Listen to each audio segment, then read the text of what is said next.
Si Hans, sa labas ng kanyang kabutihan, ay sumusubok na ipagtanggol ang kanyang kaibigan at sabihin sa pulisya na ang lalaki ay isang mabuting Aleman. Ang tao ay humiling sa pulisya na makinig at kahit na sinabi sa kanila na ang kanyang anak ay nasa digmaan, nakikipaglaban. Para sa Alemanya, ngunit siya ay kinuha pa rin.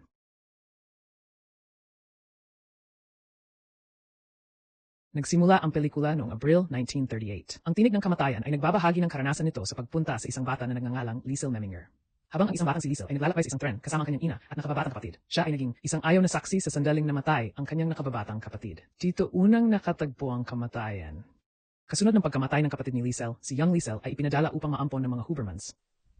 Ang ina ni Liesel ay kailangang magpasya na ipadala ang kanyang natitirang anak upang maampon dahil siya isang nais na babae para sa pagiging isang komunista.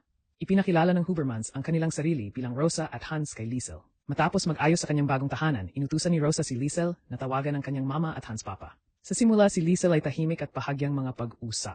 Pakiramdam niya ay hindi kapani, paniwalang nag-iisa na naninirahan sa kanyang pamilya mula sa isang batang edad.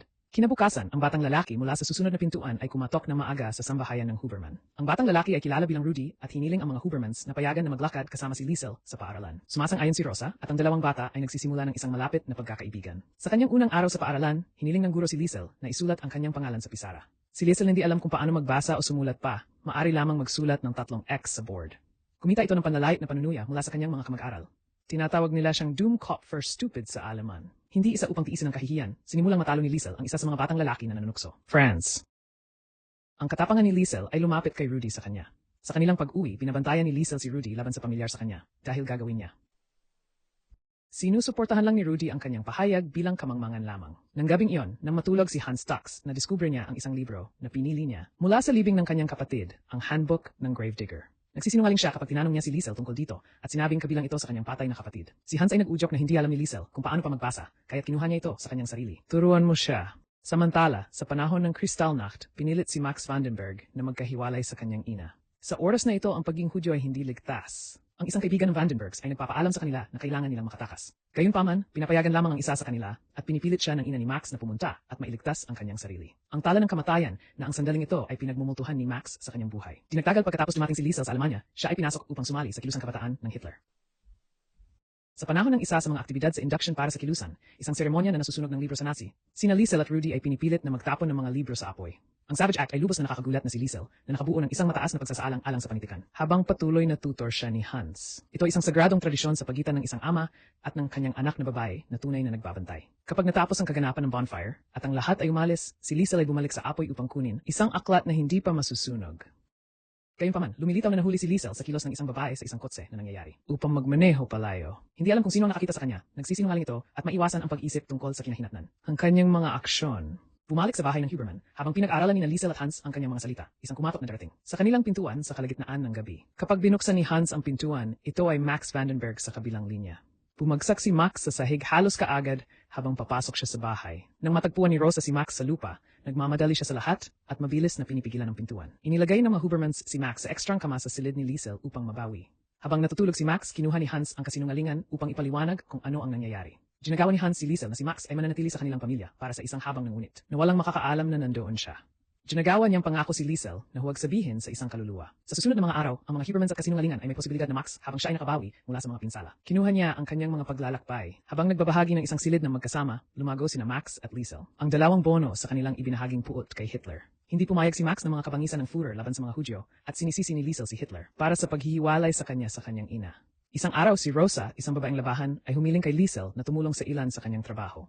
Ginawa niya ang kanyang anak na babae na nag-ampon upang dalhin ang labahan sa bahay ng alkalde. Minsan doon, napagtanto ni Liesel na ang babaeng nakakita sa kanya ay kumuha ng isang libro mula sa bonfire ay walang iba kundi ang asawa ng alkalde si Ilse. Sa halip na pagpaparusa sa kasinungalingan para sa kanyang mawalang prinsipyong pagkilos kabibi ng kaganapan na nasusunog ng libro, ipinakita ni Ilse ang kanyang pakikiramay. Ang asawa ng alkalde ay nagpapakita ng isang pagmamahal sa pag-ibig ng panitikan ni Liesel. Pinangunahan pa niya si Liesel sa kanyang personal na aklatan na puno ng mga istante sa mga istante ng mga libro. Bago umalis si Liesel, sinabi sa kanya ni Ilse na darating sa anumang oras at basahin ang kanyang puso. Ang mas maraming oras ay gumugol si Liesel kay Ilse at sa kanyang silid aklatan, mas natutunan niya ang tungkol sa buhay ng asawa ng malungkot na alkalde. Tinanong ni Liesel si Ilse tungkol sa pangalan na nilagdaan sa loob ng karamihan ng mga libro sa silid aklatan, si Johann. Ipinaliwanag ni Ilse na siya ay may isang anak na lalaki na nagngangalang Johann at ang lahat ng mga libro sa kanyang aklatan ay kabilang sa kanya. Napagtanto ni Liesel na naramdaman ni Ilse ang tungkol sa pagkawalan ng kanyang anak at ng aklatan ay ginawa upang gunitain ang batang lalaki. Tulad ng pagbawi ni Max mula sa kanyang mga pinsala sa paglalakbay, nagkakaroon siya ng mga sugat sa kama mula sa paggastos. Buong araw nakahiga. Mabilis siyang inilipat mula sa silid, tulugan ni Liesel patungo sa basement upang magkaroon ng mas maraming silid. Ang paglipat ng upsets na ito ay kasinungalingan dahil sa pakiramdam niya ay iniwan siya ni Max. Ngunit tiniyak sa kanya ni Max na hindi siya pupunta kahit saan. Matapos lumipat si Max sa basement, gumugol si Liesel ng mas maraming oras sa kanya. Pinag-uusapan nila ang tungkol sa mga libro na binabasa ni Liesel sa bahay ng alkalde. Minsan, hiniling ni Max kay Liesel na ilarawan ang labas sa kanya. Ito ay bubuo ng bokabularyo at pagkuwento ni Liesel. Sa kasamaang palad para kay Liesel, nadiskubre ng alkalde ang kanyang pag-ayos sa ILS isang araw. Hindi siya pumayag sa paglalagay ng ILS at kasinungalingan na gumugol ng oras sa silid-aklatan, kaya tinapos niya ang kanilang. Tinatanggal pa niya si Rosa bilang kanilang laundry lady.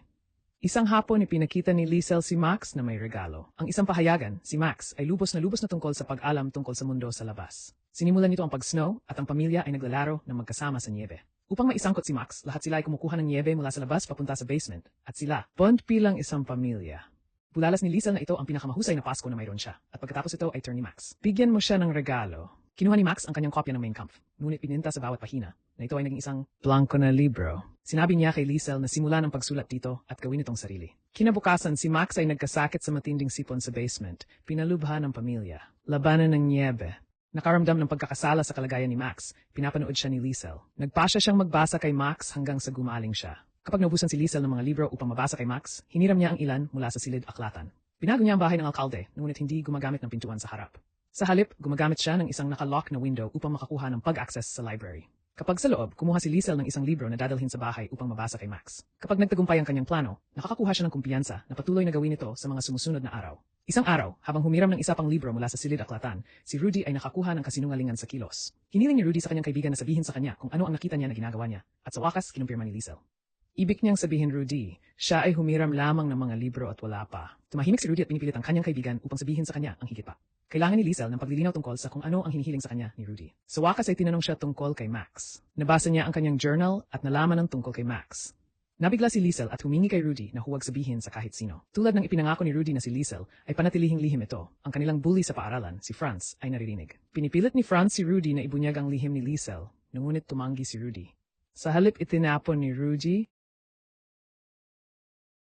lihim ni Liesel. Kagad pagkatapos umalis si Franz, tumalon si Rudy sa icy river upang iligtas ang journal. Nagpasya si Liesel na maaari niyang tunay na magtiwala kay Rudy sa lihim ng kanyang pamilya. Bago ganap na mabawi si Max mula sa pagiging may sakit muli, ang isang lokal na miyembro ng partido ay dumating ng Huberman sa bahayan upang suriin ang basement. Ang pamilya ay nag-scrambles upang itago si Max upang maiwasan ang pagtuklas ng isang takas. Sa kabutihang palad, ipinagbigay alam ng mga manggagawa sa gobyerno sa mga Hubermans na nasuri ang kanilang bahay. Bilang isang potensyal na kanlungan ng bomba at ang pamilya ay huminga ng hininga. Isang araw sa trabaho, nasaksihan ni Hans ang kanyang kaibigan at kapitbahay na marahas na inalis ng ang pulisya matapos na pinaghihinalaang bilang isang Hudyo. Si Hans, sa labas ng kanyang kabutihan, ay sumusubok na ipagtanggol ang kanyang kaibigan at sabihin sa pulisya na ang lalaki ay isang mabuting alaman. Ang tao ay humiling sa pulisya na makinig at kahit na sinabi sa kanila ng kanyang anak ay nasa digmaan, nakikipaglaban. Para sa Alemanya, ngunit siya ay kinuha pa rin. Dahil nagsalita si Hans at ipinagtanggol ang tao na pinag-usapan, kinuha ng mga sundalo ang kanyang pangalan. Sa pagkolekta ng kanyang pangalan, napagtanto ni Hans kung ano ang isang pagkakamali na nagawa niya. Sa pamamagitan ng pagsasalita, ipinahayag niya ang kanyang sarili bilang isang pakikiramay. Ilang oras lamang bago kumatok muli ang mga sundalo sa kanyang pintuan, naghahanap ng isang takas. Nang umuwi si Hans, ikinalulungkot niyang sinabi sa pamilya kung ano ang nagawa niya. Max figure kung ano ang ibig sabihin at napagtanto na dapat siyang umalis ng sabay-sabay upang maprotektahan ang mga Hubermans at kasinungalingan. Si Max at Liesel ay napunit na nagpaalam sa bawat isa. Ipinapaalala ni Max kay Liesel na lagi niya siyang mahahanap sa kanyang mga salita. Kasama nito, lagi niya ay siyang dog spring resnito si Rudy Sernthumben. Napili siya para sa mga piling pagsasanay upang maging isang sundalo. Sa parehong araw, si Hans ay tumatanggap ng isang telegrama na siya ay nakalista sa hukbo at dapat sumali ka agad sa digmaan. Nawasak si Liesel na muli na iwan siya. Hindi nagtagal na bumalik si Hans, gayunpaman. Ang pamilya ay muling pinagsama kapag siya ay nasugatan sa harap. Kapag nagkakaroon ng pagkakataon sina Liesel at Hans, magbubukas si Liesel sa kanyang nag-ampon na ama tungkol sa kung gaano kahirap ang nararamdaman niya matapos na umalis si Max. Pinapaginhawa ni Hans ang kanyang anak na babae at mga puna sa kung gaano siya lumaki. Di nagtagal pagkatapos ng taos pusong sandali kasama ang kanyang ama, si Liesel, ay nagsisimulang isulat ang kanyang kwento sa buhay. Ngunit bago pa man siya makatapos, binomba ng kaaway ang lungsod.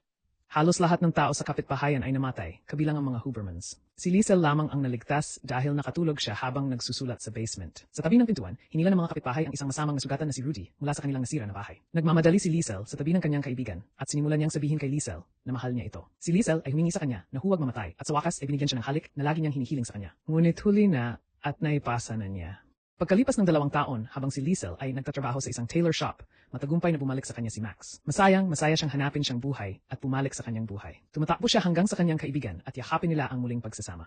Ang pelikula ay nagtatapos sa kamatayan, muli na nagpapatuloy ng kanyang kwento tungkol kay Liesel. Ito ay kasi siya na si Liesel ay nabuhay ng isang buong buhay hanggang sa malambot na edad na 90.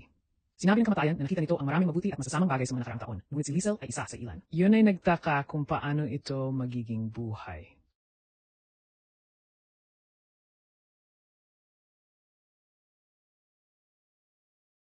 Magandang araw.